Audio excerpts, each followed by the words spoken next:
কোথায় আসছি আমরা? হ্যাঁ বাবা, কোথায় আসছো?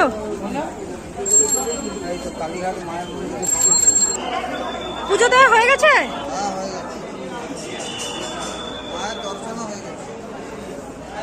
প্রায় 200 বছর পর সেই পুরনো কালীঘাট মন্দির থেকে এই নতুন কালীঘাট মন্দিরটি রেনোভেট করা হয়েছে। একদিকে যেমন তার ঐতিহ্য গঠিত হয়েছে, তেমন আরেকদিকে সৌন্দর্য বৃদ্ধি পেয়েছে। এখানে নাকি দেবী সতীর একটা অঙ্গ পড়েছিল, তাই থেকে এইটাকে খুব জাগ্রত সতীপীঠ বলে মানা হয়। আর কালীঘাটের এখন নতুন ঐতিহ্য হলো স্কাই ওয়াক। হ্যালো বন্ধুরা, আজকে আমি চলে এসেছি কালীঘাট কালী মন্দিরে। তো বাবা মাকে নিয়ে এসেছে, এই দেখুন পিছনে বাবা মা আছে।